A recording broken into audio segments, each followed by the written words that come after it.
I guess Jeff, you're muted. Yep, I got it. I said I will call the Thursday, December 3rd, 2020 school board meeting to order. And if we could, please rise. We'll say the Pledge of Allegiance. Pledge allegiance to the flag of the United States of America and to the republic for which it stands, one nation, under God, indivisible, with liberty and justice for all.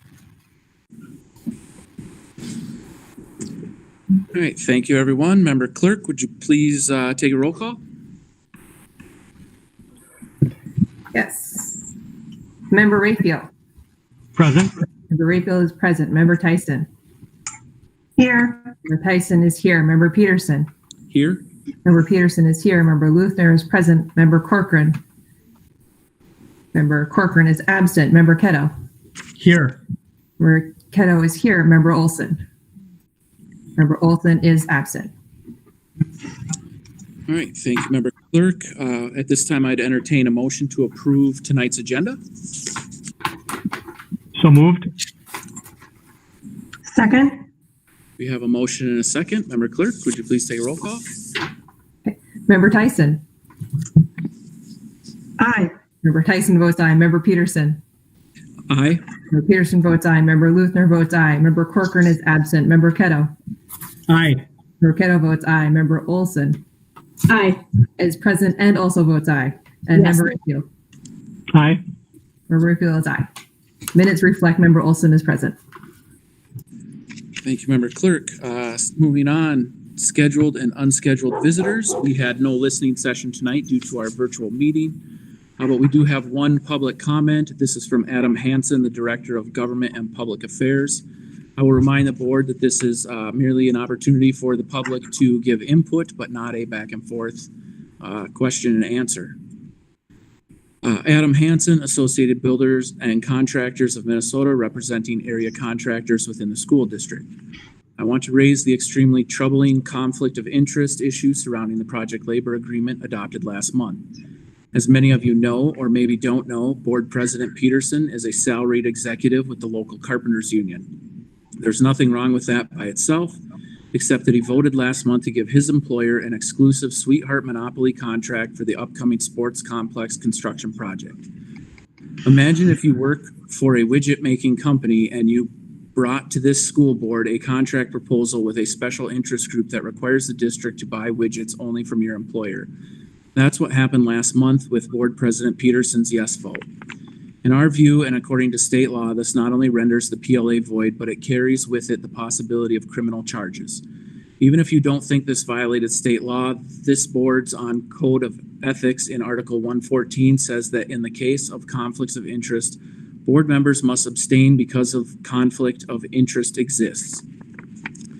During the PLA agenda item last month, President Peterson did not publicly disclose his employment, nor that his employer would be party to the contract via Schedule A of the PLA.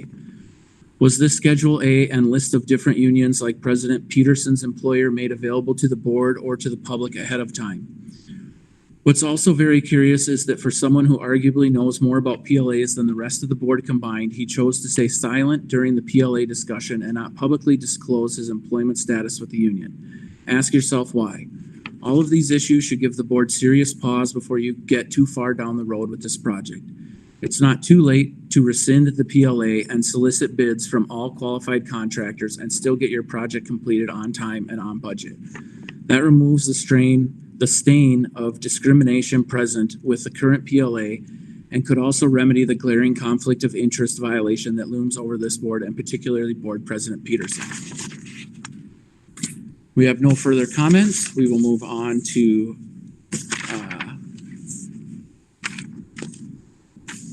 student achievement. Forest Lake Elementary, Principal Ernest.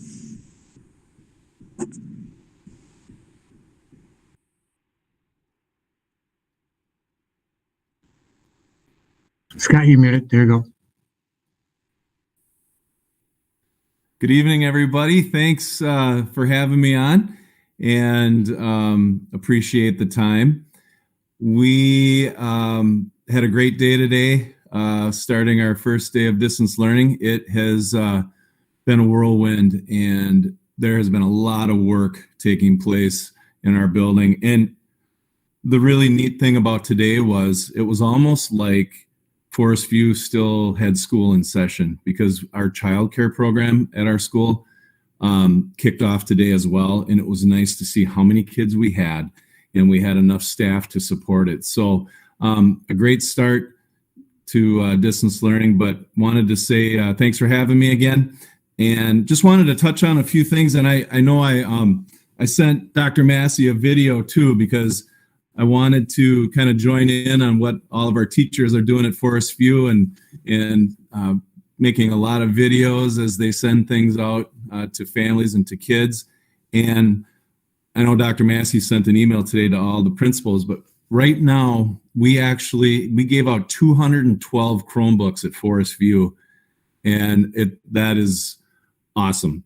And so between Kenny Newby at Forest Lake and us, we are over 400 Chromebooks. We have been, I think we might have to ask another building for more Chromebooks, but it was a great start. So very thrilled about that, because like Dr. Massey's been saying, if we get kids in front of our teachers and kids can see their faces on those Chromebooks, we're in great shape. So really excited about that. So as we went into, we were in hybrid for a little bit, but at the start of the year, I was really proud of all of our Forest View teachers. Just with everything that we've been working on with literacy and math, we have been pushing really hard, and we've had some great things that we've implemented in the last couple of years. We have a program, EAK, we call it EEK. It's early alphabet knowledge, and our kindergarten teachers are doing that. And teachers pretty much have finished their second cycle of EAK, where they focus on one letter a day, and we'll have multiple cycles per year. But our kids are working really hard, and some really good growth from the start of the year to the end of October. We had a data point. So we've seen some great growth already this year. Last year we had phenomenal growth. So that's really exciting. Also, our teachers are K and 1, 2 are teaching PALS, strong phonics program. We're focusing on letters and sounds. And then we have really dived deep into Jan Richardson at Forest View. It's a differentiated guided reading, working in small groups on literacy skills. And also we've been working hard with reciprocal teaching as well. So all of those pieces have kind of put our students working really hard with all of our literacy skills. And so that's been really beneficial this year. So we're working really hard in literacy. Math as well. We do number talks every day. I don't know if you've heard that. Teachers will put a problem up on the board, and it's mental math, and kids come up with ideas on how to solve those problems. And we're doing it K through third grade. And it's amazing to see the solutions that our kids come up to those problems. One of the big things that our district this is a huge thank you to the district. We purchased an app called Happy Numbers, and our kids love Happy Numbers. And this just really fit well as we transitioned into distance learning too, because it's an awesome app, and kids can work on that whenever they want. And I have to tell you, I walked around. I think we have 8 different stations at Forest View for childcare, and all the Chromebooks that the kids had I think we have kids from Columbus, we have kids from Scandia, we have kids from Forest Lake Elementary, and we have a couple from Wyoming. But we had kids at every grade level working on their Chromebooks with their teachers, with their headphones on, and it was amazing to see. So really exciting stuff going on at Forest View. And I'm hoping that this video works, because I wanted to touch on a couple other things. So Dr. Massey, I don't know if we can get that going. Is that a possibility? Yep, I'll get it started right now. Awesome. Just wanted to touch on a couple other things as far as how our behaviors have been going at Forest View. What are some good things that we've been working on, initiatives, and then kind of how we ended last week coming out of hybrid. So hopefully that'll explain, and I'll come back and talk about it when it's done. Hi, everybody. I figured this has been quite a wild year, so I thought I'd do something crazy and just shoot a quick video and share a few things that have been going on at Forest View so far this year. And hopefully I won't take up too much of your time, but I thought this might be a kind of a neat thing. So just first off, wanted to talk about how so happy that we were able to start the year off in person, and we had our students for a full quarter. It was pretty amazing to be able to do that. I was sharing with my staff the other day, we were looking at our behavior data so far this year, and as of today, last year we had 87 referrals in our building, and so far this year we've had 31 referrals, and I think there's been a few things that have happened this year that have been really good.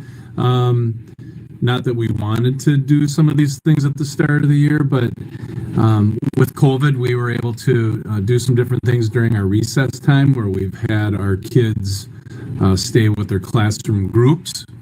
And we've also asked classroom teachers to have seating charts, and we've also made seating charts in the cafeteria. So we've had kids have consistent areas where they need to be. And I really think a lot of our kids here love that consistency, and that has helped and has really helped reduce some of our referrals in those areas, especially out at the playground and in the cafeteria.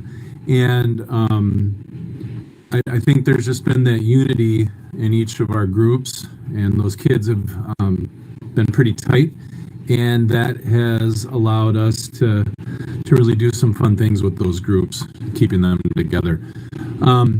One of the other things that I wanted to touch on too is I wanted to thank Corey McKinnon and the Code Committee, which I'm a proud member of. We were able to get a lot of coats and boots to our students, and want to thank Ginny Hartman, who does a lot of work for us at the Senior Center.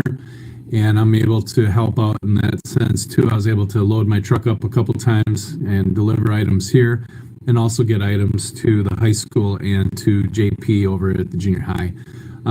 So we could not operate without the assistance of that group. We have parents that really, really look forward to that support. So we appreciate that very much. Another thing that I wanted to touch on too is we're really proud at this point. We have really taken the hate speech serious. Not that we haven't before, but we've really kicked that up. And we have had no incidents of hate speech here at Forest View this year. And it's a true testament to the role models that we have in our building with our teachers and counselor and psychs and specialists and paras. We all do a great job role modeling for our kiddos, and that has been amazing to me. We started the year off, I read a book to the whole school, and I'm going to do that as we kick off our distance learning too. And that was the one thing I wanted to end with here, that I am going to read this. I'm not going to read this to you guys tonight, but it is an amazing book if you get a chance to get your hands on it, written by LeBron James, and it's called I Promise. And it was written by LeBron to encourage and boost reminders that success starts with you. And it's meant for kids ages 4 to 8, but it truly is an amazing book. And as our students left the building last week, for hopefully not the last time this year, hopefully we'll get them back in here, he has a section here that talks about promises that he wants kids to make as they read this book. So I read these promises over the loudspeaker, and I had kids repeat after me, so I thought I'd share these with you and let you know what those promises were that our students at Forest View made as they left last week going into distance learning. So their promises were, I promise to go to school. I promise to do all of my homework. I promise to listen to my teachers because they will help me learn. I promise to ask questions and find answers. I promise to never give up no matter what. I promise to always try my best. I promise to be helpful and respectful to others. I promise to live a healthy life by eating right and being active. I promise to make good choices for myself. I promise to have fun. And above all, I promise to finish school. So I thought that was pretty cool. Actually, the first day that I read this, I couldn't get through all of them. I got a little choked up. Day 2 on Wednesday, I made it through all of them. But as the students left, I said, remember those promises that you made, and we'll see you soon. So I thought that would be great to share what we're all about here at Forest View. And I hope that you guys enjoy this little video. Thanks for all you do. And thanks for all of your support of Dr. Massey. Dr. Massey, thanks for all you do. We couldn't do this without you.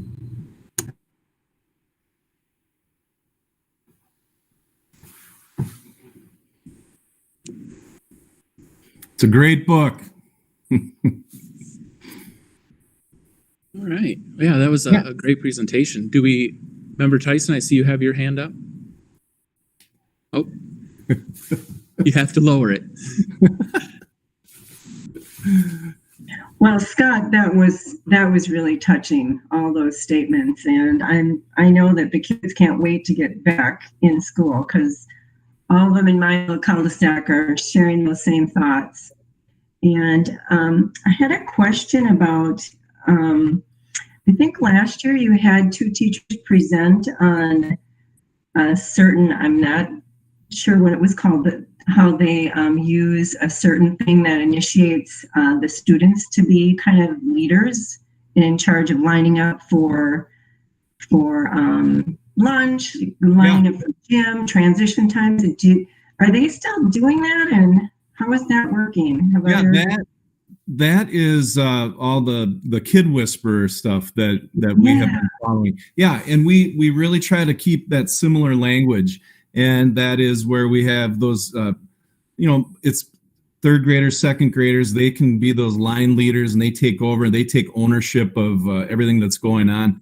And the toughest part about that has been a lot of switching of teachers, and some folks have left and some have come in. So making sure that we're getting all the new staff trained in on how we speak. We talk a lot about, love you too much to argue. If we don't want to argue with a kid, we love you too much to argue. We take breaks. We do a lot of practicing. We focus a lot on if students make a choice that's probably not a great choice, we work on that, and we make it real life. And so we've been really trying to hold that together. The one tough thing with that is we had his name is Scott Irvin, and we had him all set to come in August for training, and we actually had about 160 people signed up. We had the high school all set. We had teachers from all over the state coming, and we had to shut it down. So hopefully we booked that again for next August, but we're trying to maintain as much as we can with the philosophy there, the Kid Whisperer. Yeah, it's been great. Awesome. And congratulations on the referrals, the decrease. Yeah. That's just fantastic. And it shows that, district-wide we have PBIS, and it just is we're really seeing those numbers go down. And yeah. I just know other people want to talk, but a parent from Forest View Elementary tell me that her son loves the seating chart, and he tells her that every day. He loves, I know right where I'm going to sit and who's sitting by me. He just loves it. So anyway. Oh, that's great to hear. And hopefully we'll be back soon and be able to use those seating charts again. And they've, like I said, that consistency, students aren't worrying about, I wanted to sit by him or her. And I mean, it's just steady, and it's in the cafeteria, the same thing. And it's some of these pieces that we've had to go through are things that we might just continue on with. So that's a good thing. That is. And thanks for all you do, Scott. Oh, thanks.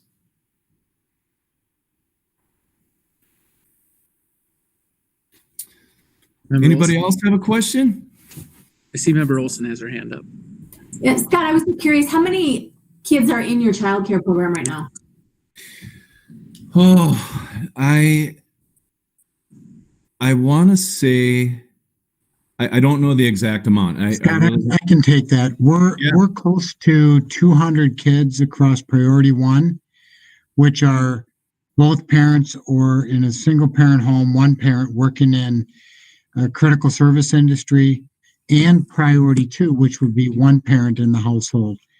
So we're spreading those kids out. We're social distancing. We have all those kids logged into academic. It's a school day. It's not recess. It's not a break. It's not spring break. It's school day. So those kids are all locked into with their devices and logging into their classrooms and working hard. We had, it was great. We had special ed paras from different buildings coming in and working with the kids that need support that are at our childcare. We are fortunate to have Title I in our building, and I have 14 students that are in childcare that receive Title I services. So we're still able to do those services in the building as well. So there are some really great things that are still being able to go on because of the childcare. And I don't know how they've been able to staff it, but it was a well-oiled machine for the first day. 3 buses came at the end of the day, like normal time, 3:30, to deliver kids home. And we still have kids there till 6 o'clock. But yeah, it was a great day.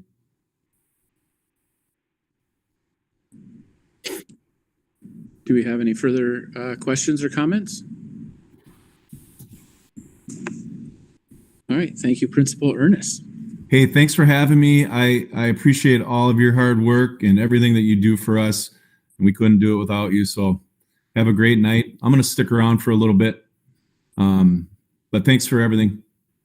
Well, thank you for all the work during this transitions. We've transitioned a couple of times, and so far it's gone, I think, fairly smoothly considering all of the extenuating factors. So thank you very much for the hard work. You're welcome. All right, we will move on to positive happenings. I'll share, we started distance learning today at my house, and I only had to have one phone call to get some things going, and we had one little snag getting into one class, but other than that, it went pretty smooth. And when I got home, Bodie was in good spirits, so that's a good sign. All right, anyone else want to share? Member Luthner? Oh, let's start with Member Luthner, then we'll go to Member Kettle. I raised my hand. Couldn't find the button. But it's been kind of a lock-in bubble time for us too. But I stopped in at the middle school to just have an impromptu chat about how things are going there. And the principal and assistant principal were really optimistic about how well things were going to go and how well they had hoped all the kids were prepared. So this was 2 days ago, but trying to stop in and see kind of an informal visit, see if anyone needed. He says he doesn't need anything. Check back in 2 weeks. So I think the biggest thing he brought up was that he was very thankful for the 3 days of transition time, both the transition time where they had siloed with their teachers to make plans and the transition time with the kids before Thanksgiving break, where they knew what was happening and they had a couple days to interact with the kids and make sure that they were ready to go. And I think that probably translates to all the elementary schools. Also that it was a nice set of plans that worked out. We'll see how well they worked out, but so far so good. And I too had the first day of distance learning, and so far so good. We only used up the internet a little bit. So, and that's, and I also attended the virtual middle school band and orchestra concerts. They sounded like band and middle school orchestras. Thank you, Member Luthner. Member Kettle? I had 2 different opportunities during the last month, which were quite a bit different for me. I had the chance to watch the video because I couldn't attend the Forest Lake High School Presents Stronger Together. And I sat down and watched the entire thing, and I actually am getting choked up even talking about it. I thought it was really, really a great deal. The cast and the band deserve a standing ovation. I can't say enough. It's a shout out to Tim Newcomb and everybody that performed in that. It was outstanding. It's still on YouTube. If anybody's listening and hasn't seen it, go to YouTube. You'll find it out there. You can also make a donation. to the theater group through the Tim Newcomb's email if you have that, or contact Tim maybe and get the connection. But you can make a donation to the theater group for that, since we can't attend in person and pay in person. The other thing was, for the second year in a row, I actually bought a poinsettia from the FFA. We always traditionally get a poinsettia, and I thought, well, let's donate back to the community that we serve. So we're getting a poinsettia from the FFA. And that concludes my report. Thank you, Member Ketto. Does anyone else have anything to share? Member Olson?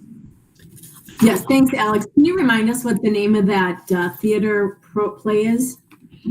Yes, you can find it on YouTube. It's called Forest Lake High School Presents Stronger Together. Okay, excellent.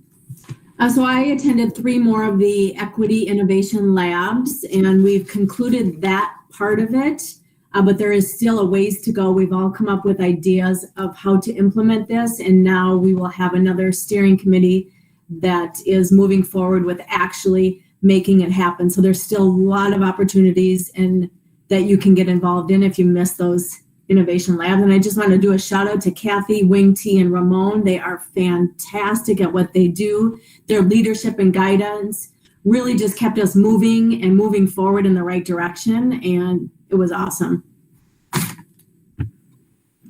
Thank you, Member Olson. Does anyone else have anything to share? Member Tyson? I couldn't find my little hand. It just wasn't coming up. But anyway, yes, I was in the Equity Lab session, not the one this week, but the one before Thanksgiving. And it's just so exciting, and it's such a rich experience. Wing T did an icebreaker on, how to start those important conversations at your Thanksgiving dinner and how you can talk about things. And then there was a video clip on how Native American people feel and view Thanksgiving and the meaning for them. And that was just really very revealing for me that, that perspective is different. But anyway, that's been awesome work, and it's been exciting and fun. And so I just think it's going to be, I'm anxious to see the outcome, because I think it's going to be just transformational for our community. So I wanted to mention that it seems like ages ago we had that big snowstorm, but it was the veterans program at the football game.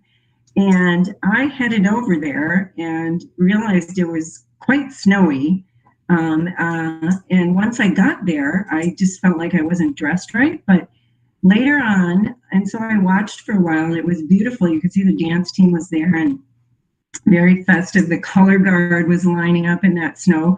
But anyway, what I'm getting around to, if you didn't get to go, or you turned around like I did, LATV did a fabulous video, and I'm just shaking his head. So if you haven't watched that, I would go to LATV's site and watch that. It was incredible. I don't know if Dr. Massey, you were able to go, but it was just incredible. So, and then No, I was just going to say, I was not at the event, but I've watched the video more than once, and it is a real tribute to the investment LATV has made to all of our projects at the high school and across the district. Right. Oh, it was amazing. I just did some of the MSBA's. Paula Laughlin did. It was called Belonging for Every Student, increasing student achievement. And that was very good. Paula Laughlin was on Stillwater's school board, and then she was with Equity Alliance, and now she's with MSBA. So anyway, that concludes my positive happenings.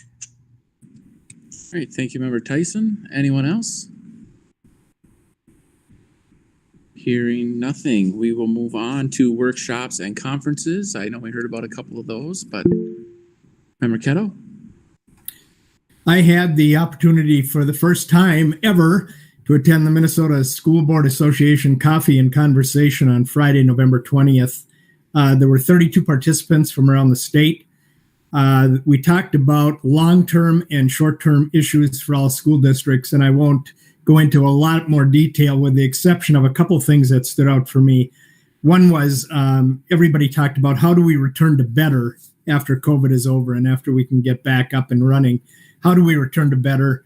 Educating students in the future, I thought was really interesting, and the opportunity to use the multiple models that we now have to educate our students, maybe even if we are in person, there's ways that we might be able to use distance learning or even hybrid situations with learning. Catching up students in the future, I think, is really critical for all school districts. And using online learning, that was the key, I think, to all of it. Using online learning for certain students and certain topics in the future where maybe you want to have a bigger class than you can actually hold that's more popular than some of the other classes we might have, and the opportunity to maybe use a distance learning kind of format or even a hybrid model to be able to have more students involved in something like that. I thought that was an interesting, at least idea or concept. That ends my report. Thank you, Member Ketto. Member Luthner. Yesterday, actually, I served as the delegate from our area to the MSBA conference, and it was all virtual. We had a speaker that talked about the political climate within the country and the state, and pretty much exactly what we have all been hearing from NPR in general. We're divided, but hopefully moving forward. And then there were 11 resolutions. There is a link if anybody's interested in reading what it was. Every single one of them went the way that MSBA recommended. It was not necessarily the way that there was a lot of discussion. And so there was things that narrowly passed or narrowly failed. But some of the things that they brought up, one was removing lunch fees completely. So having publicly or state-funded school lunches. And one district brought up that they already do that they just decided that they're not going to wait. They're just going to do funded lunches. And they've noticed a marked behavior improvement in all their children, well, in children and behaviors in general. And there was quite a few finance resolutions regarding COVID, trying to make sure that the number counts for this year in a variety of areas are kind of held harmless. So we look at what last year's numbers were to predict next year's, not necessarily this year's. And as we said, we're quite lucky that we're more than we actually thought, but there is a lot of districts that are having almost an extra teacher per level. And so that would be a really big impact to their district. A couple that went back and forth on local control, like newspaper and auditor items. And one that was also really a hotly debated item is that there is a clause right now that if a student is attending an online high school, not like ours, but Minnesota Free University or something, so a high school, they are currently permitted to participate in sports in their physical home district. And the resolution was to remove that right and to say you were not eligible to be in your district. And I participated in the anti-debate because I don't believe that there's any reason to not call a child back into your district. That if they're online for whatever reasons they are, and they come back for orchestra or chess club or football, then maybe they see a community they'd like to be back with. And I think that myself and a few others who said very similar things moved the needle a lot. That was one of the ones that was a narrow margin.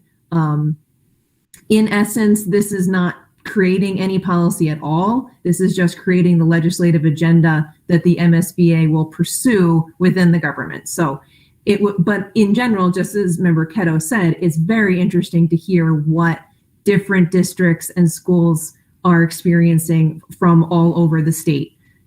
So that concludes my report. Thank you, Member Luthner. Does anybody else have anything? Conferences or workshops? Hearing nothing, we will move on to Communications Committee. Member Olson. Yes, so this was in November, obviously, when we were still in in-person learning, but they put out a principal challenge to have principals post more silver lining to hybrid learning on social media, more kids learning outside. So that was kind of a fun aspect of it. And we also talked about district communication. There's so many emails going out, emails from principals, COVID-related emails, and then emails from individual teachers. Like when your kid is older, and they might have 7 different teachers, and a lot of parents don't know those teachers' names or know who they are per se. So the district is kind of considering a clear identification of those emails so the parents understand who exactly they're coming from and why they should open those. And that concludes my report. Member Olson, 916, also Member Olson. Yes, November was all about, we were given an update to the learning models for distant learning for 916. They had huge goals to put all the kids back into school. They started not in person like we did, so their goal was to get kids back in person, and that has obviously been delayed.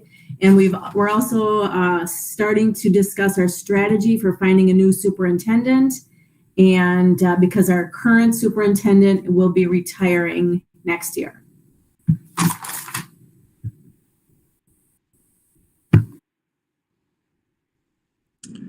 All right, thank you, Member Olson. We'll move to Policy Committee Member Luthner. Okay, Policy Committee actually has been growing. We had 14 attendees, a couple people who are working on their administration degrees are coming in. We reviewed the transportation. There's nothing from the MSBA and nothing from transportation, and this one had a major redo last year, so nothing much has changed. Some discuss on Peaceful Bus. Do we actually need to do it this year? Because we're not busing a lot. And there was also COVID restrictions about who can be in what building and timing and donuts. And so more of an on the side discussion. The second thing we discussed was the school board out of state policy, which is a first reading tonight. Mostly no changes, but we did discuss that there's some unspoken rules that are just literally not in the policy, that if you didn't know, you didn't know, regarding personal cards and expenses and how the district would prefer it. So possibly putting more information on that. And the harassment and violence, very codified, no changes. And that was not exactly an easy read, but no changes. And that concludes my report. Thank you, Member Luthner. Curriculum, Instruction, and Equity Committee, Member Tyson. Yes, so we had on the agenda the ESSA, the World's Best Workforce, Every Student Succeeds Act. And we talked about the 5 broad goals that stem from our strategic plan that kind of encompass that. We also had Bethany Hardy there from the coordinator of the Early Childhood ECFE. And she talked about how they do a numeracy assessment with the four-year-olds. And she kind of explained how they go about that and how they test them for that. Also, we had the A&I report, which is Achievement and Integration. Carolyn Latati gave that report. It was National Native American Heritage Month. The month of November was. And that concludes my report.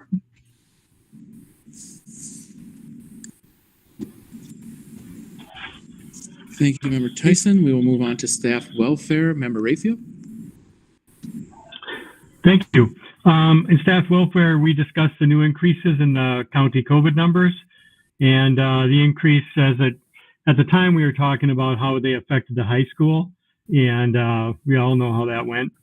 And JP Jacobson, our middle school principal, came in and presented on his work and his team's work better aligning school coursework with the high school curriculum, and doing more to give the students a better taste of the career pathways, and just all the work they were doing there to kind of figure out so it's a clearer path between middle school and high school. Thank you, Member Rayfield. Buildings and Grounds, Member Kettle. In the Buildings and Grounds Committee, we discussed the CLC project update. And the exciting news, I think, on that is that we have a project start date, we hope, of February of 2021. So we will start taking the CLC portions of the CLC building down. We talked about the high school fields, and we're going to get in that more later in this meeting. But the exciting news is there that, we hope that by December 23rd, we can actually have some bid openings, and by January 7th, we can actually approve some of those bids and begin the exciting project of getting those fields on track. And then we also had a report from Bill Schwartz, as usual, who gave us a full report of everything that's going on, from snow plowing to heating and cooling systems to curb cuts to sealing the floors in the high school to radon testing, elevators. And the good news is that we hope by December 2nd, he hoped he'd be at full strength in the department. And that concludes my report for Buildings and Grounds. Thank you, Member Ketto. Finance Committee. I can take it. I can take it too. I was there. We did the preliminary property tax levy for 2021. We did the fiscal year 20 audit status and the fiscal year 21 budget status. We also had some good discussion on our self-funded insurance, which is a bright spot in Forest Lake's budget. Larry really does a great job there, and we've really managed to keep the insurance costs down for our staff. That's always great. Was there anything I missed, Member Ketto? You're muted. Thanks. I think that was it. All right. Thank you, Member Ketto. So with that, we will move to City of Forest Lake. Also, Member Ketto. At this point, I have nothing to report. All right. Thank you. Then we'll move on to the athletic field design presentation. Dr. Massey. Thank you, Mr. Chair. Later on in the agenda tonight, we are asking permission to bid the senior high athletic facilities project. And with us tonight is Megan Strunk from Craig O'Brien, and representing her team along with Mark Du Bois, who was part of the architectural team on all of our elementary projects for the Reshaping Opportunities for Success. Megan's going to give you a deep dive into the architectural design for the concession stand and the field projects as a whole. A very, very exciting set of slides and presentation. So with that, Megan, welcome to our school board meeting, and I will turn it over to you. Great. Thank you, Dr. Massey. Can everyone hear me? You're good. All right, good. I will present my screen now.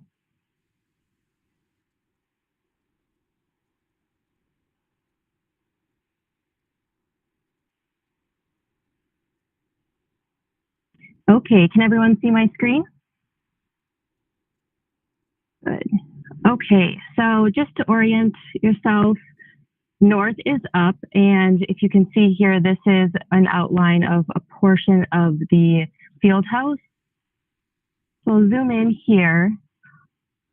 What we're looking to do is to place the ticket, restroom, and concession building on the northwest portion of the site. We're extending a concrete plaza into the parking lot to create a nice area out in the front before you enter into the field area. So let's go over kind of an overall site plan for you. We have the track field, which will now be a 9-lane track.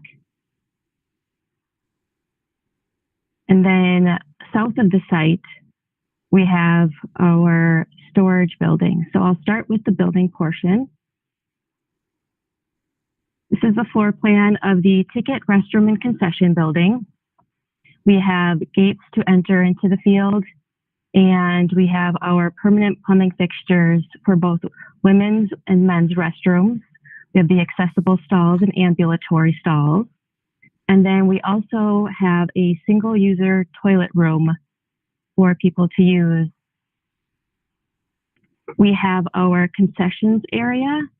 We'll have a 3-compartment sink, a hand wash sink in there, and then we'll have our concession windows facing 3 facing east and 2 facing south. I'll move on to the equipment plan so you can see kind of an overall layout of that. Going into the concession building, we have all of our equipment. We'll have the insulated beverage coolers, hot dog warmers, popcorn, pretzel. In the center, we'll have stainless steel work tables that are on casters so they can have some flexibility and they can move to see whatever arrangement works best for that particular event. We'll have a warmer for the food and pizzas, coolers, access from both sides of the concessions.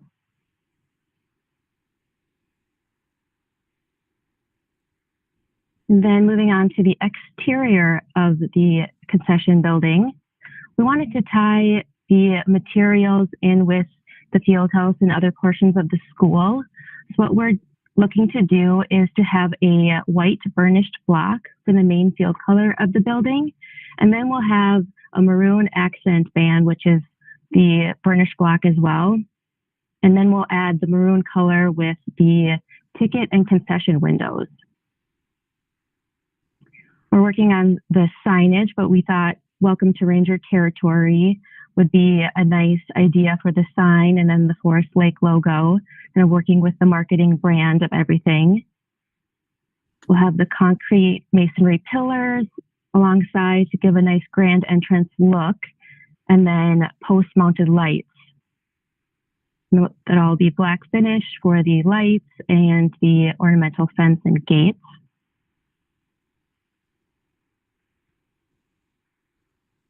We're incorporating the silver ribbed metal panel that's on the school. So we have that material that's consistent throughout. All the doors are the FRP doors that are on the school right now with the aluminum frames. The 3D views here give you an idea of the building. This is what I was talking about with extending the concrete plaza into the parking lot to create some more space for people to congregate, and we'll have some bollards for safety and security.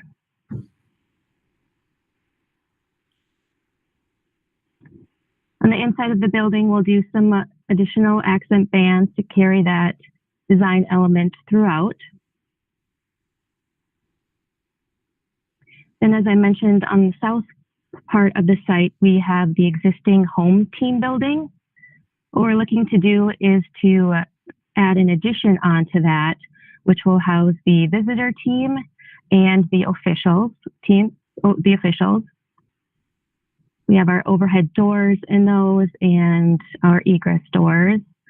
On the back side of that building, we'll have the athletic storage and the facility storage. Here are the elevations for that building. Here on the left is the existing team building, which will paint and keep the existing shingles. And then the addition will have a similar design element on the front side, and then we'll have it a gable end on the back to create room for the large overhead doors for the facilities and athletic storage needs.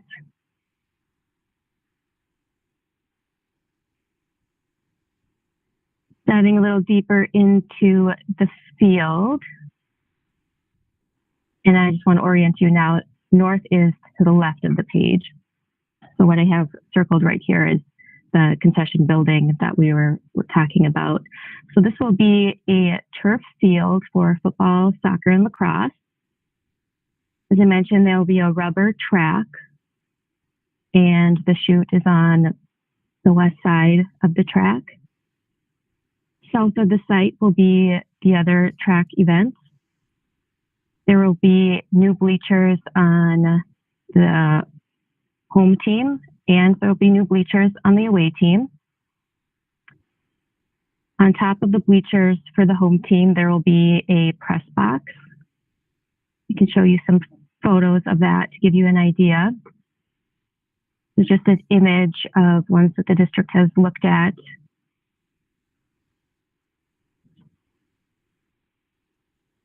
and then some inside photos. Just to give you an idea of what that would look like.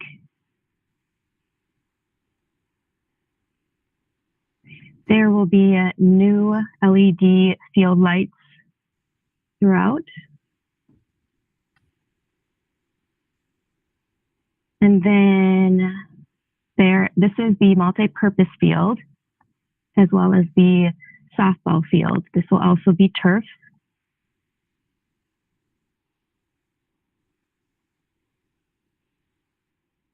And here is a plan view of the home bleachers with the press box at the top.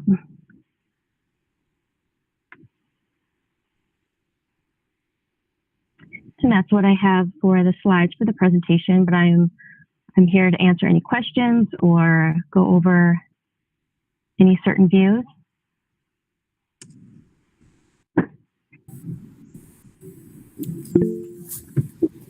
Member Olson?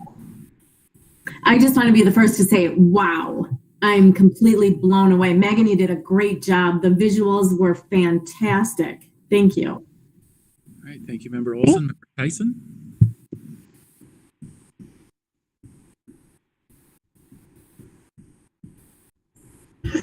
Thank you, Megan. Yes, that is just, I'm so excited.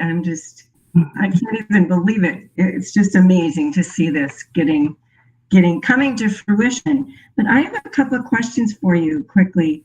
Are the home bleachers larger than the visitors? And what is the capacity of the bleachers? We've never had enough bleacher space. Here's the numbers for the home team, and then I believe the away team will have fewer seats. And then the bathroom? Okay, thank you. Mm-hmm. Are the bathrooms housed in the concession stand? They are. And what is the square footage of that entire building? I will get that to you. I don't have it off the top of my head, but I can certainly get it. I just didn't know that the bathrooms would be in there, so it must be quite large. But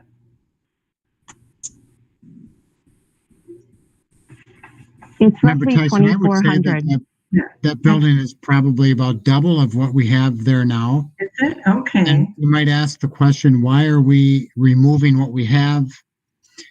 We went a lot of different ways with this, and the best way to incorporate the bathrooms onto the site was to merge those with the facility and kind of start from the ground up. So you can see the aesthetic appeal of the building by doing this as well.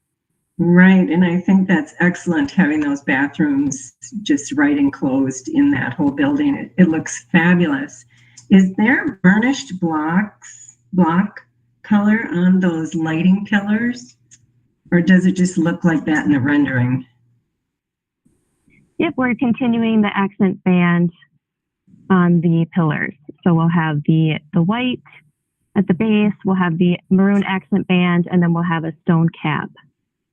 Wow, that looks incredible. Thank you so much. You're welcome. Thank you, Member Tyson. Member Luthner? Thank you. And I just agree with everybody that this is a really impressive design. Couple questions. Is this or a version of this going to be available to the public to view? Because I know some people who are itching to know the layout of the kitchen. I'll take that, Megan.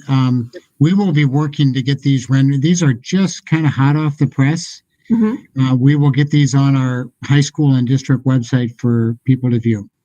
Okay. I mean, I know you clean up a lot of the extra design notes, but people are really interested in what the layout's really going to look like.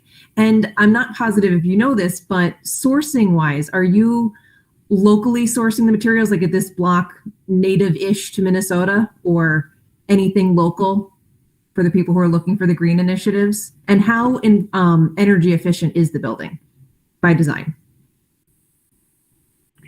We are talking to local representatives for a lot of the materials, including the burnished block, and then as well as the ornamental fence. And then for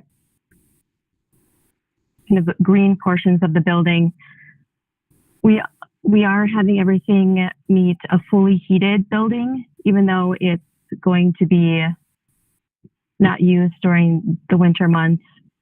We still are meeting all the insulation requirements for a fully heated building. So we're going kind of above and beyond with that.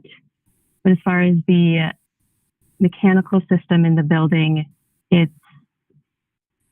we're having the fresh intake louvers on all the doors. We have that passive system. And then all of the heaters are infrared heaters. Okay. I just know as a district, we've done so much with solar and things like that, I'm sure it was part of the plan. Yeah, it was talked about. And then we are looking to do a little bit of landscaping, was brought up in one of our meetings. So that's another thing that we're going to look to add to the drawings. And that press box is so much less scary than the current press box. Thank you. Thank you for not making it feel like you're going to fall when you're in there. All right. Thank you, Member Luthner. Member Ketto? Nice job, Megan. And I got to say, Mike Hennon, nice job on seeing this through. I have a question just on the north and the west elevations and how the traffic is going to flow from the parking lot. I'm still a little confused, but that's just me. So that for how people, yeah, how the ticket booth is going to be on the north side, right? The ticket windows, and then they're going to come around to the gates on the west side. the ticket windows are on the west side. Okay. So yep. So these ones are on the west side. These are facing west. Okay. And then you'll go through the gates to enter. Okay. All right. That's all I had. Nice job. Thank you. Thank you, Member Ketto. Member Raphael?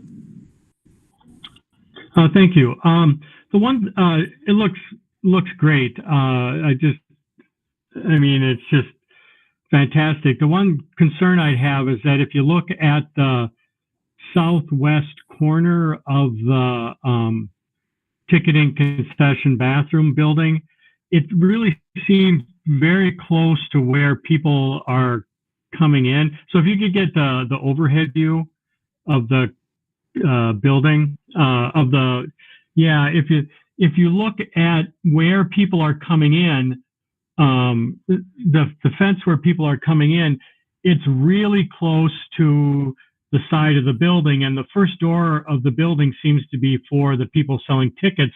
So that doesn't have high use, but it does seem traffic of people coming through those gates is going to be pretty close to the building itself. And I wonder if we'd be able to move those entry gates a little further south so that they would create that big flow of people and traffic a little bit away from the building.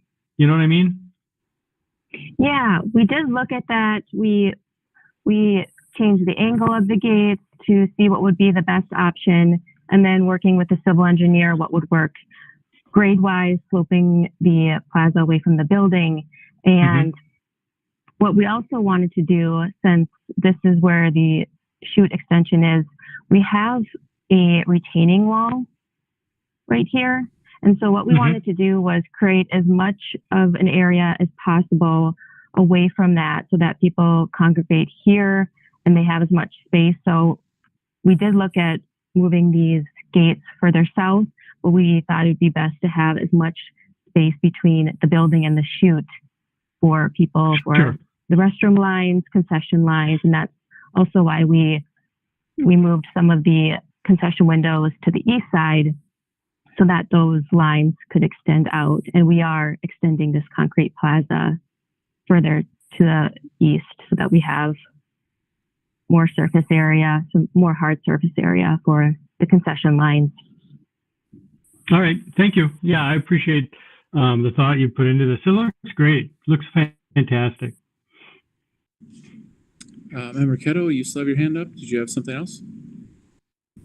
All right. Yeah, it looks amazing. I'm super excited for this. This will be the sort of the final piece with all of the work that we've done throughout our district. And I know a lot of people in the community have expressed their excitement for us to finally get a new athletic facility. So looks amazing. Well, thank you. Right. Member Chair, can I add just a couple of quick comments? I want to emphasize that, as you point out, that this is the final piece. It is not part of the Reshaping Opportunities for Success project. That was a separate voted on project in 2015. That work is complete. With new funding opportunities, lease aid opportunities, funding mechanisms that weren't available at the time has made this project possible. And the timing of this project with the retirement of other bonds coming off the tax rolls, again, and I'll emphasize, this project will be moving forward without any increase to local property tax. So again, separate of the reshaping opportunities, the community was very clear when they voted that the athletics would be separate and not part of the academic piece. And the new funding opportunities, again, provided this opportunity for the community and for the district.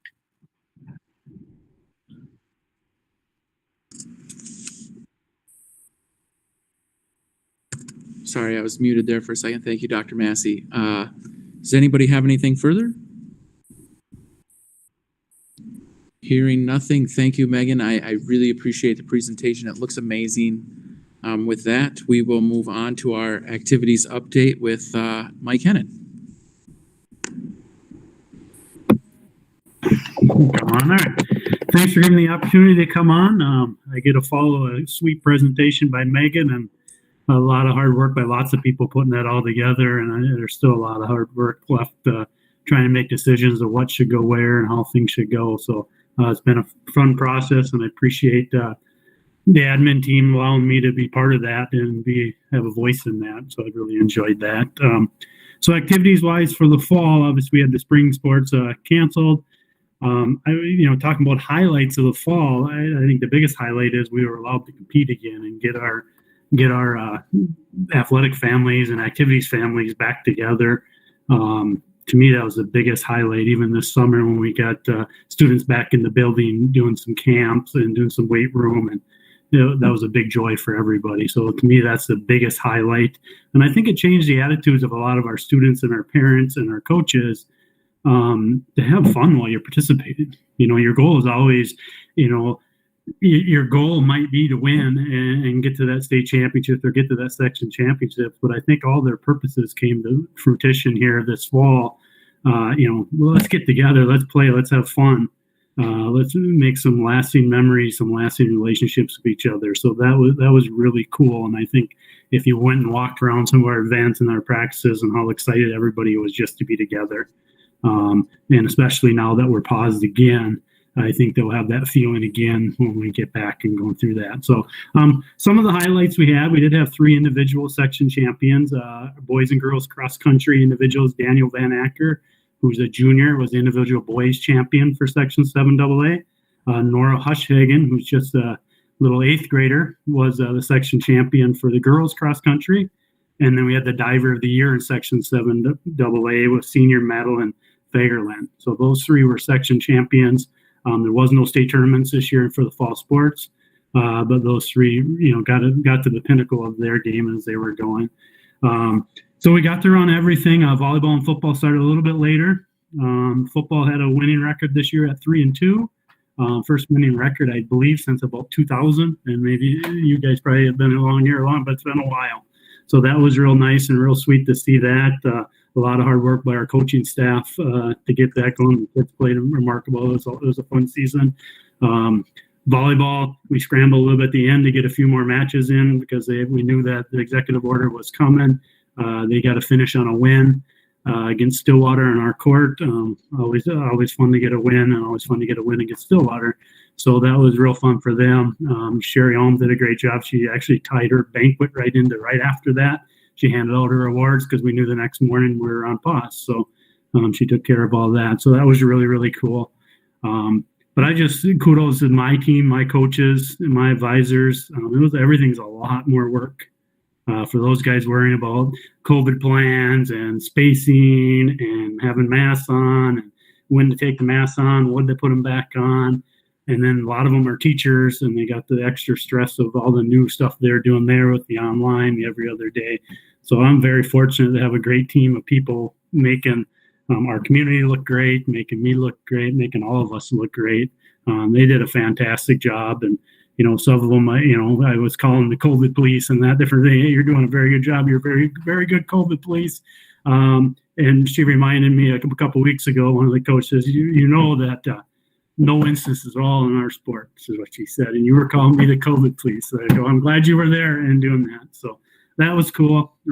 Other highlights right before the break, we got to do our D1 and D2 signings. So we had 8 student athletes sign to go on the D1 or D2. We'll do another one in the spring.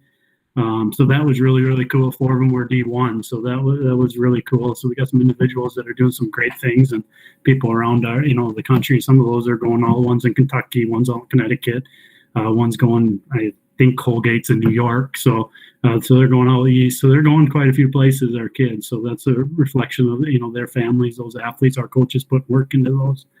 So, but again, our real highlight was being able to compete, be able to get things done. And that was awesome. So we also, Miss High School League came out today with a little winter update for us. They came out with they approved 3 different plans depending on how the executive order comes out. So if the executive order doesn't get extended and it just goes through the 18th, the first day of winter practice would be December 21st. And if it gets extended, they're thinking they're going to extend it by either 2 or 4 weeks. So if it's extended by 2 weeks, it would be a January 4th start.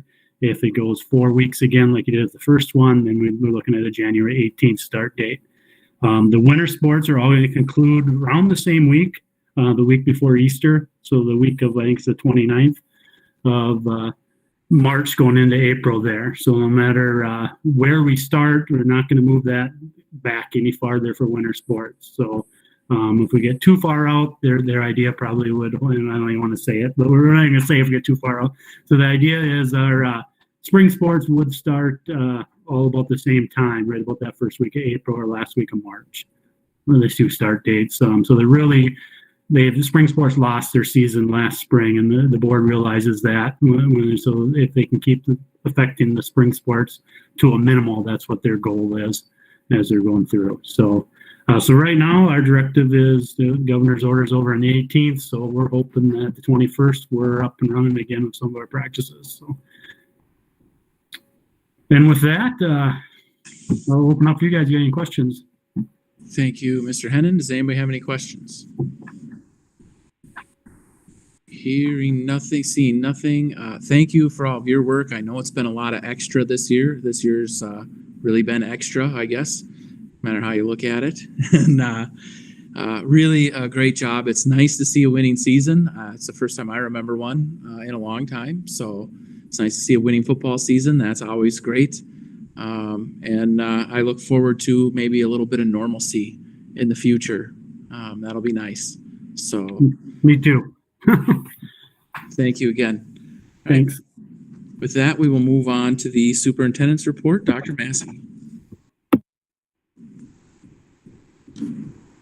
Thank you, Mr. Chair. I'm going to present my screen. But before I get into my particular slides, we are a bit heavy tonight on the athletic side of things.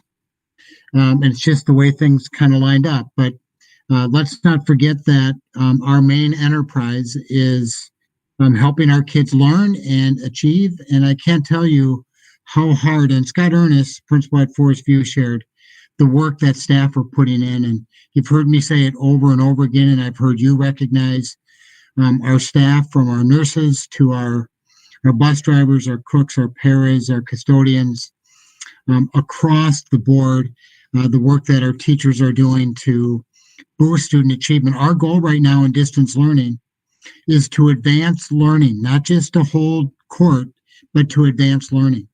And I can tell you, being in schools today, I was actually on a number of different Zoom calls. As I walked in different classrooms, I checked in and I ended up on a few screens. The number of kids across the board that are locked into their teachers. We said to families, you're the bus driver, get your kid to the teacher and they'll take it from there. And that's the model that we're going to be pushing is parents, we got the learning. You just get your kid to us and we'll take it from there. And again, we are engaging kids from start to finish and learning and having high expectations for kids to connect with their teacher, to work hard and to advance learning as long as we're in distance learning.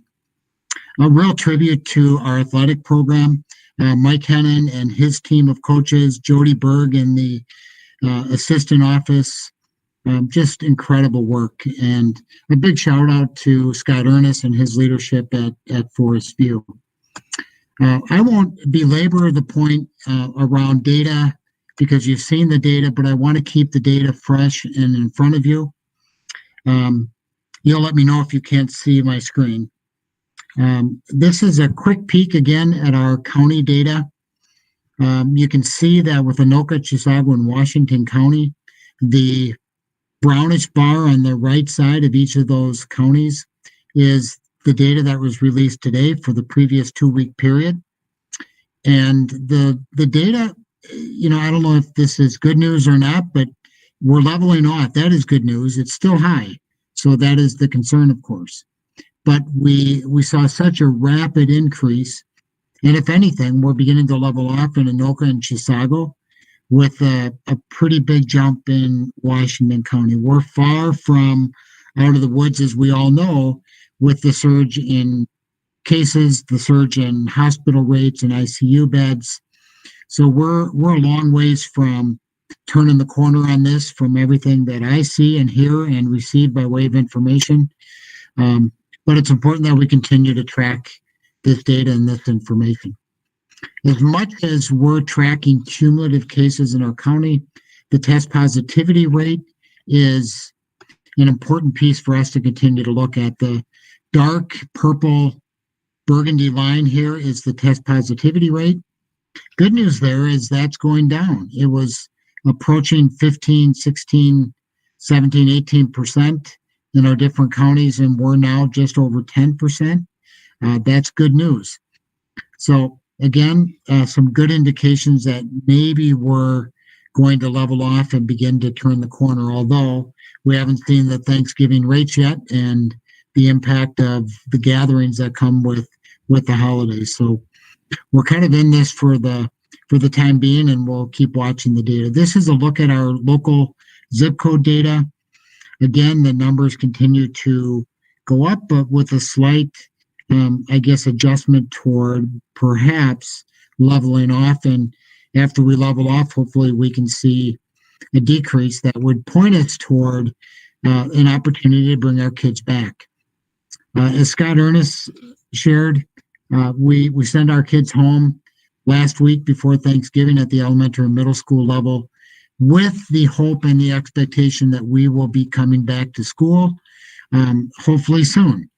We're in this holding pattern until January 21st, at which point at that board meeting, I'll give an update to the board and to the community on where we're at with these different data points, from county data to positivity rates, local cases, and our analysis of where we're at with our local community and our staff and our ability to effectively run our operation. But our goal is to bring our kids back to in-person learning as soon as it is safe and reasonably possible to do that.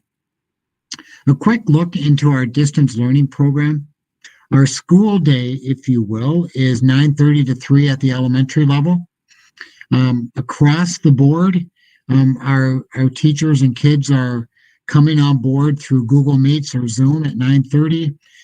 During that time frame, we have a combination of whole group learning and small group learning. Counselors are coming on, specialists are coming on at different times, coordinating those schedules. As was pointed out, having those planning days staff could have used even more, I'm sure, but those days were jam-packed with building schedules, communicating with families. A similar school day length at the secondary level. With respect to connectivity, we live in a part of the state, even though we're close to the urban core, we still have pockets in our community with a fairly shaky internet connection. We handed out close to 2,000 Chromebooks to students to assist with connectivity. And as of this afternoon, we've handed out 115 hotspots, T-Mobile hotspots. We have 15 on hand, and we suspect that we will be handing those out soon and perhaps ordering a few more, again, to assist our families and kids staying connected with their teachers. I shared this slide last week for our Distance Learning 2.0 program.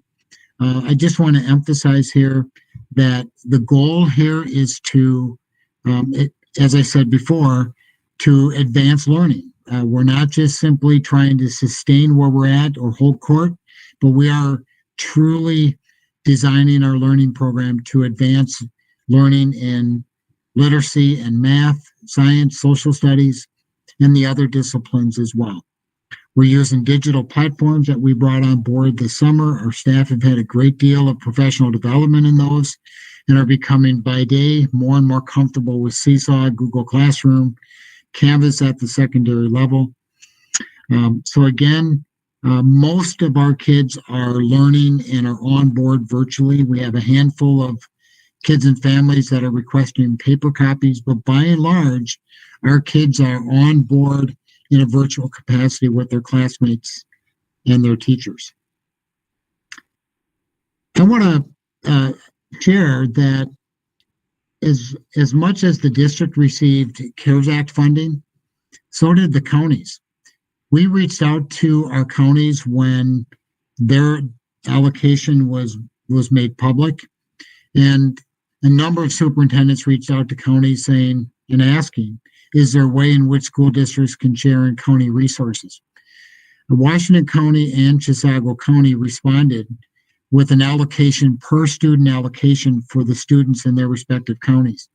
Our allocation for Washington County was $208,296 for COVID relief through the CARES Act, and in Chisago, $74,753. You can imagine the significant benefit of these dollars trying to shore up some shortfalls with added expenditures that come with trying to make learning work in this time of the pandemic. Just to illustrate, 2,000 Chromebooks, the hotspots, all of those have a price tag to them. And those are absolutely critical components to making the hybrid learning work and our distance learning program work.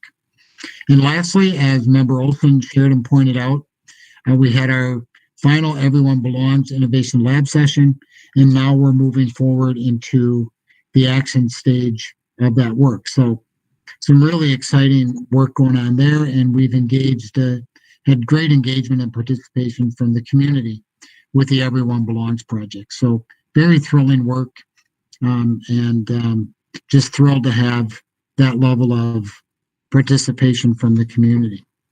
So with that, Member Chair, that concludes my report, and I will take any questions. Do we have any questions for Dr. Massey? Seeing nothing, good report. It's nice to see that county funding come in. That's very helpful, especially with all the additional costs. All right, with that, we will move to the consent agenda. Do we have a motion to approve the consent agenda? So moved. Second. We have a motion and a second to approve the consent agenda. Any discussion? Can we pull 7.3 and 7.4? Can we handle it under discussion? Got it. I forget. That's a great idea. All right, Member Rayfield?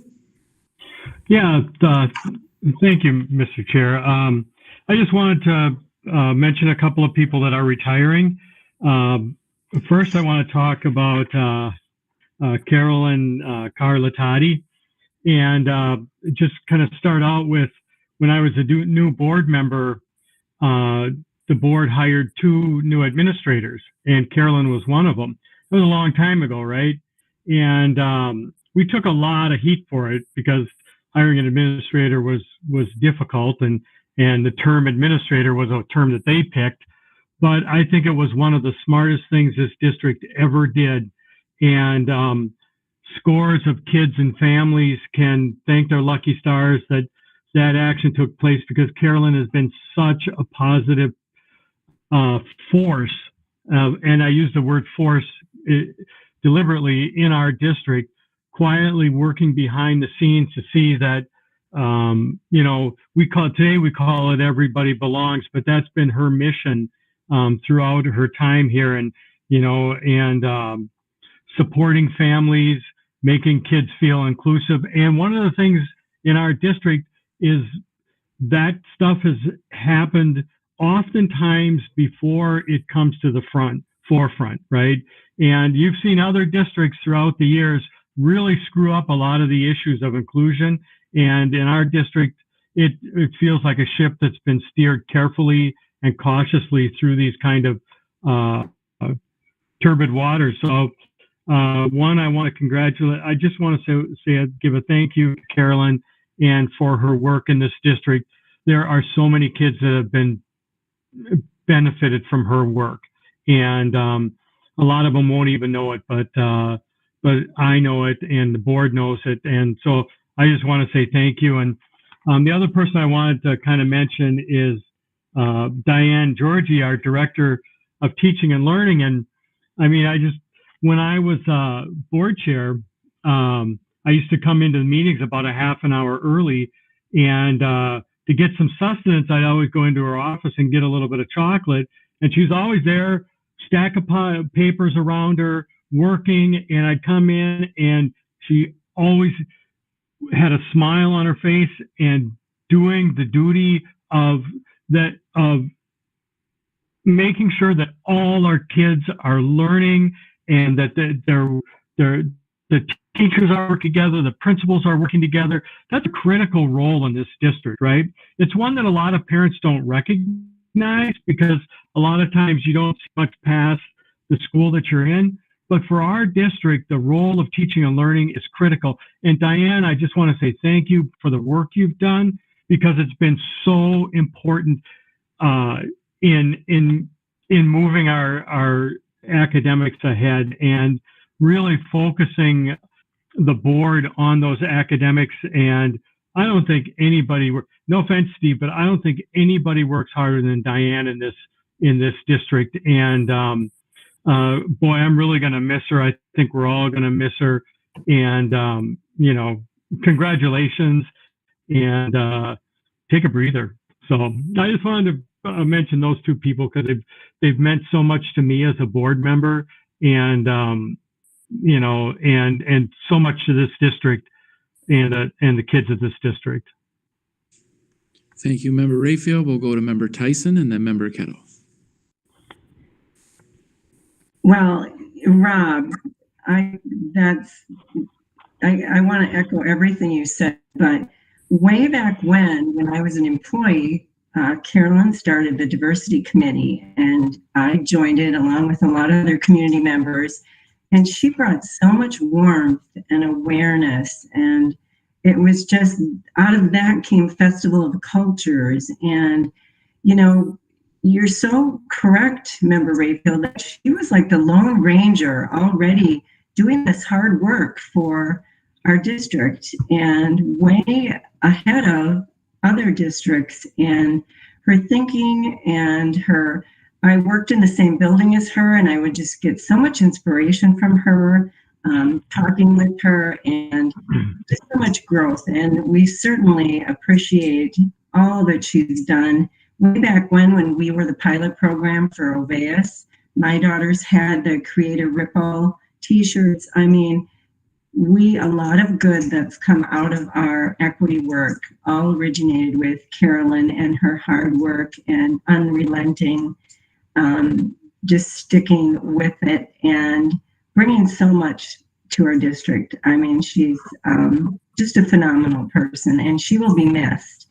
And both her and Diane, I was thinking about them, and what I love about them as a board member is they are such assets and such strong stealth workers, but yet they're so lighthearted and loving and warm and friendly that I think it's hard to hit that balance when you do the work that they do. So Diane, and way back in Scandy Elementary when she was gifted in technology, I remember going back to find her office, and it was really like a large closet, and she was in there just working away on the gifted program and the technology. And she really is a technology guru. She is very, very smart and such an asset. We will miss them both. So congratulations to both of them. It really was kind of a sad day to see both of those names on there, but I know that they truly deserve the best of relaxation and retirement. So congratulations and thank you. Thank you, Member Tyson. Member Ketto? Wow. I guess I second everything that everybody said, but I need to change topics, which is a little tough at this point because I congratulate both of them on their retirements. I need to pull 7.5 just to say that we had 13 organizations once again this month contribute to the district for a total of $50,348.60, which I think is outstanding. So once again, on behalf of the district and all of our schools in the district, I want to thank those organizations for their contributions to the district. Thank you, Member Ketto. Did anyone else have anything? Member Luther? Joe was first. Oh, I didn't see. She's blocked up my banner. Sorry, Member Olson. Just real quick to Diane and Carolyn, I just want to say these women have worn many hats in our district. They have such strong and smart women. We are going to miss them greatly, and those are big shoes to fill. I'm not sure how we're going to do it. Thank you, Member Olson. Member Luther? And I think I'm saying just the same as everyone else, but I'm coming from almost a new person's perspective. I really knew her on the board, knew her in the school district, but as I was attending meetings, they were the two people that I recognized and greeted me and treated me well just as an audience member, not even knowing why I was there, and really made me feel welcome. And seeing their names today, I was the first one I read, I was like, oh no. And then I opened the next one, I was like, oh no, again. So it's going to be an interesting changing of the guard. And I hope that they have input and detailed notes on what they'd love to see going forward. And they'll be missed. And hopefully they still stay on committees. Thank you, Member Luther.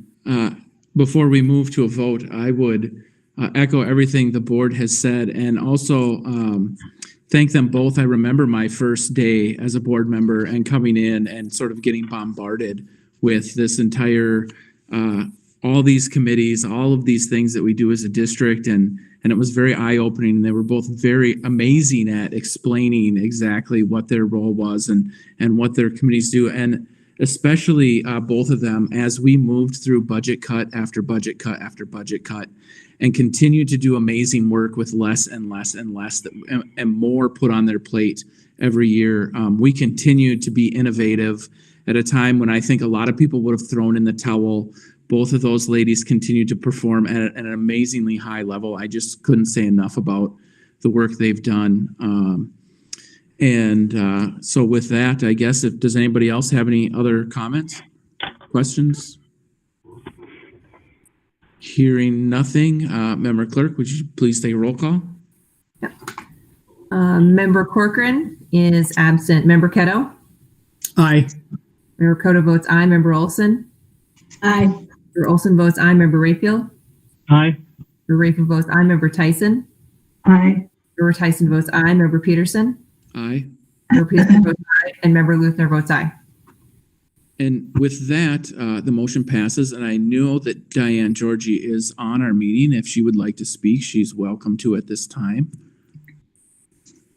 Thank you, Chair Peterson, and thank you all for your such kind words. I have to say, I know we're all tired of these video meetings, but I kind of appreciated having my camera off at that moment as my cheeks were flushing and I'm getting a little teary-eyed around this. So I have been so fortunate to have been a part of Forest Lake area schools for all these years. The various roles that I've had have just helped me learn more about how we educate students and the dedication of our staff at all levels. Our administrative team, I can't say enough about how we work collaboratively together. I will greatly miss that collaboration and the support for each other. And our school board, I mean, you are all amazing. You are so supportive of our school district, so interested and passionate in what's happening in our classrooms and through extracurriculars, and you've been also involved. I couldn't have wished for a better experience than what I've had. So thank you all so much for your dedication and passion. And I know that I will miss this work afterwards. Thank you, Diane. We will definitely miss you. Does anybody else have anything? All right.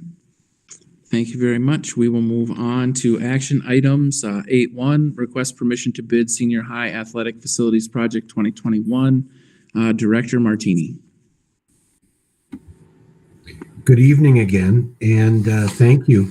As Member Ketto mentioned earlier, we are requesting permission to bid the Senior High Athletic Facilities Project. We'll put an advertisement in the Forest Lake Times on December 10th and December 17th, and then we're going to open virtual bids in the school board meeting room using a Zoom process on December 23rd. The exciting part about that is we'll be able to bring you a recommendation for your January 7th meeting.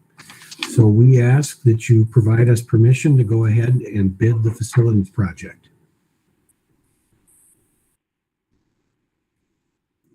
Do we have a motion to approve 8.1? So moved. Second. We have a motion and a second. Discussion. Any discussion? Hearing none. Member Clerk, would you please take a roll call? Okay. Member Ketto? Aye. Member Ketto votes aye. Member Olson? Aye. Member Olson votes aye. Member Rayfield? Member Rayfield votes aye. Member Tyson? Aye. Member Tyson votes aye. Member Peterson? Aye. Member Peterson votes aye. Member Luthner votes aye. Member Corcoran is absent. All right, moving on to 8.2, certify the 2020 property taxes payable in 2021. Director Martini. Thank you. Earlier this evening, the school board held a truth and taxation hearing at 6 p.m. At that hearing, we talked about major levy category increases and decreases. The next step in our process is to approve the final property tax levy. So we're recommending approval of that in the amount of $28,943,855.05. All right, do we have a motion to approve 8.2? So moved. Second by Rob. We have a motion and a second. Any discussion? Well, Member Chair. Tyson. Thank you, Member Chair. Larry, like we said earlier, I mean, it's just an excellent detailed report. And thank you for your hard work and to your staff. And it's just good news that residential property taxes went down. And I think it was just a really good report overall. We didn't lose students. We budgeted to lose more and we didn't. And that's always certainly helpful because the per pupil amount needs to be there. But excellent report. And thank you so much, Mr. Martini. All right, any further discussion? Hearing none, I would echo those sentiments from Member Tyson. Great job, and I do appreciate all of the hard work you do making us look good. With that, Member Clerk, would you please take a roll call? Member Olson? Aye. Member Olson votes aye. Member Rayfield? Aye. Member Rayfield votes aye. Member Tyson? Aye. Member Tyson votes aye. Member Peterson? Aye. Member Peterson votes aye. Member Luthner votes aye. Member Corcoran is absent. And Member Ketto? Aye. Member Ketto votes aye. All right, 8-2 passes. We'll move on to 8-3, recommendation to close open enrollment in grades K-12 for the remainder of the 2021 school year, with the exception of the community school. Dr. Massey. Thank you. Throughout the summer and first half of the school year, open enrollment was encouraged and welcomed, serving new students from outside of the school district while managing changing learning models places undue strain on our school systems. Enrollment would remain open for transfers from local charter schools or private schools, homeschool students, and students, of course, who move into the district. We would also retain open enrollment for the community school, which by design is intended to be a kind of a regional program for kids in credit recovery. So with that, administration recommends approval. Move to approve 8.3. Second. This is Alec. Motion and a second from Member Tyson and Member Ketto. Any discussion? I have a question. Steve, might this change if we can get the kids back in person? You know, our plan would be to have this in effect through the end of the school year. You know, the point is, when families are moving during the school year, or when a student moves from one school district outside of our system into our district, it causes a great deal of programmatic adjustments and services to be pulled together. And it is really hard to sustain that at this time of the year, especially given the fact that we may still be moving in and out of models. So this would be a recommendation to keep in effect through the end of the school year. All right. Thank you. Thank you, Member Olson. Member Tyson? Yes, I've had some concerns around this, and I'm glad we can make the decision to move forward. I think this is very helpful. We don't, considering the switching of models and the stress already on staff and what we're doing moving forward. So I was really happy to see that we could make this decision tonight. Thank you, Member Tyson. Member Luthner? I just have a question. How many children did open enroll for this school year, and how does that compare to a normal school year? Round numbers. Yeah, interestingly, I just received and was able to pull a spreadsheet and data of that because we're still kind of collating our data from the start of the year. I don't have that exact number. We are a net loser overall to open enrollment. We lose more students than we gain, but there is an open enrollment gain.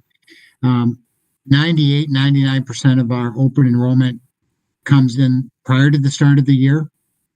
And obviously those are families that are coming in at a time that we can place into a classroom and adjust class sizes and those kind of things with open enrollment.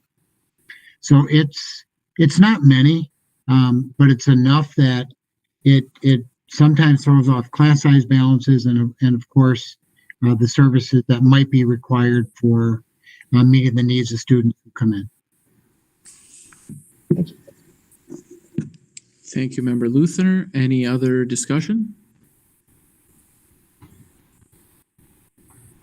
Any other discussion? Member Rayfield? No? Aye. Oh, Member Clerk, would you please take a roll call? Oh, the wrong answer? No, but you're first anyway this round. Member Rayfield? Again, aye. Member Tyson? Aye. Member Peterson? Aye. Member Luthner votes aye. Member Corcoran? Absent. Member Corcoran is absent. Member Ketto?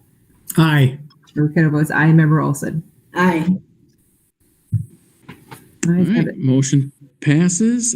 We will move to 8.4, the tobacco-free environment, possession and use of tobacco, tobacco-related devices, and electronic delivery devices, policy 427. Dr. Massey. This policy is being presented tonight for your, with a recommendation of approval. School Board Policy Committee has reviewed this policy and are recommending several additions or changes to the policy. I won't read those, but I'll just identify that there's an addition in the general statement of policy speaking to the solicitation of gifts or money, curricula, materials from companies that promote or manufacture tobacco products, that we would not receive donations or materials from such companies. Adding to definitions, heated tobacco products, indicating that tobacco in this policy would exclude any drugs, devices, combination products, as those terms are defined in the Federal Food and Drug Administration and Cosmetic Act and are authorized for sale by the United States Food and Drug Administration. And then adding the definition area for vaping products. And then a whole new section defining vaping prevention instruction and adding that requirement to the K-8 educational system and including in the 10th grade health course. So with that, administration recommends approval. All right, do we have any discussion?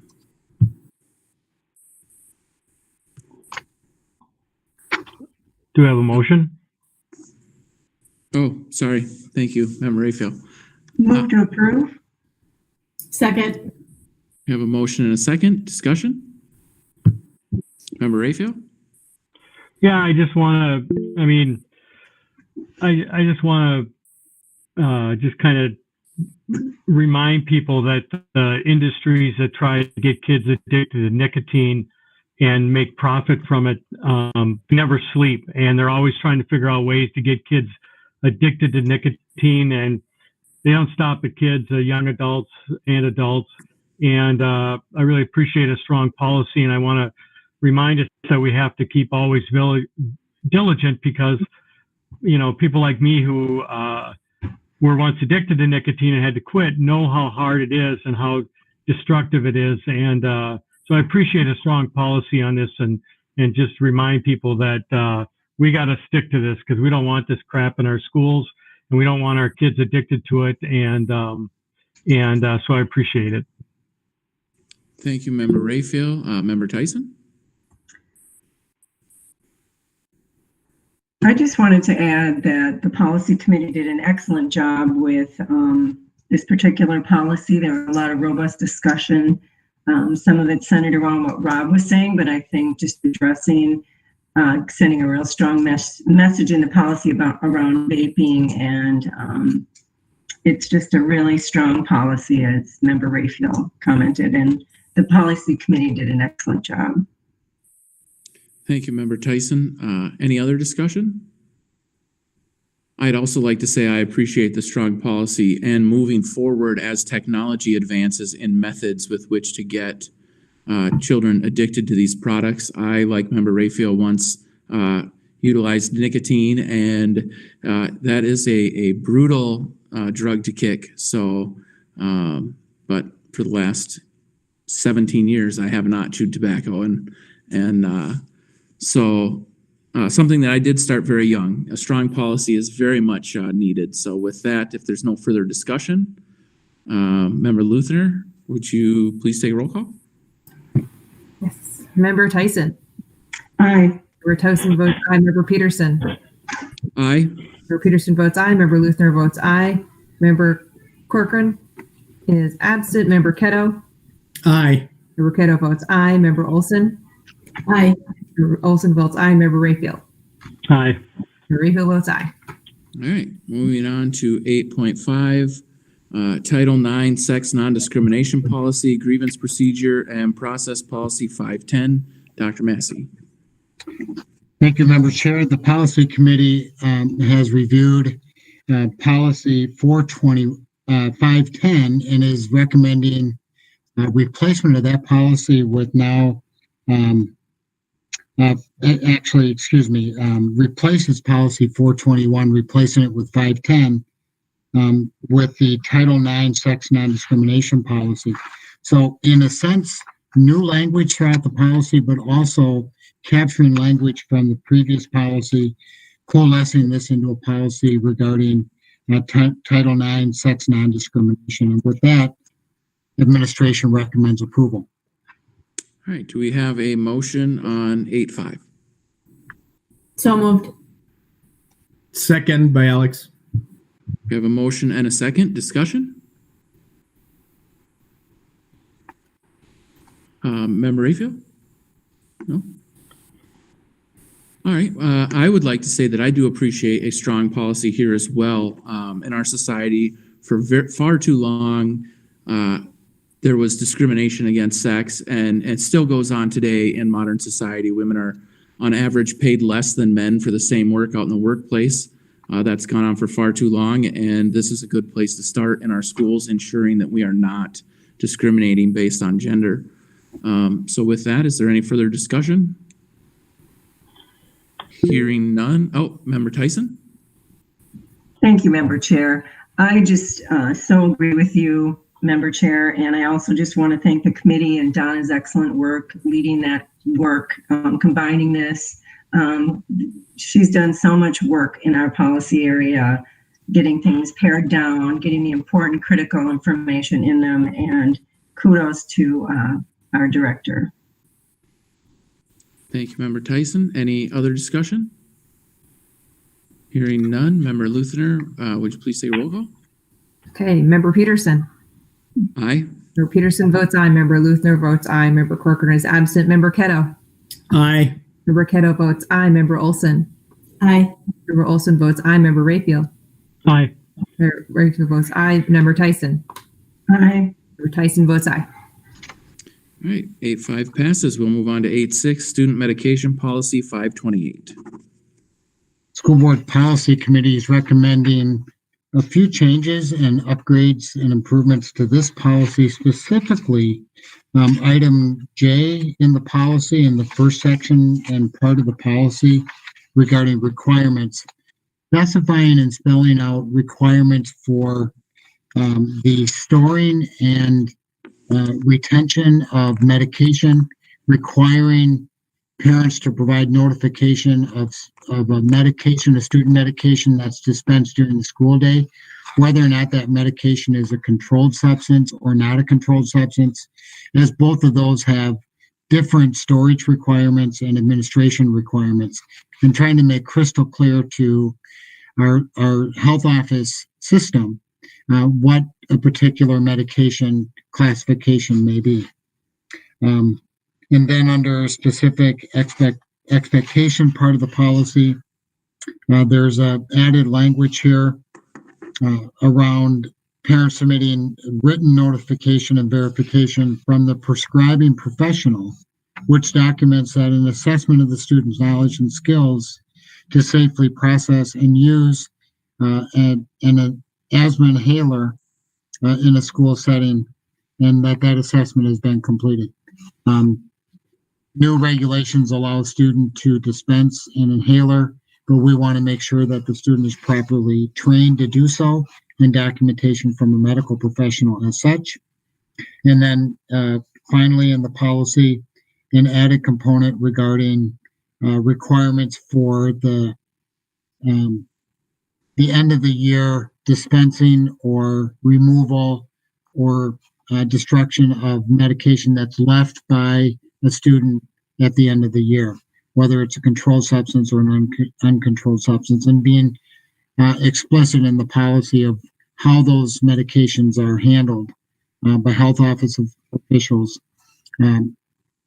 or whether or not we need to engage law enforcement to remove controlled substances. So being very clear in the policy. And with that, administration recommends approval.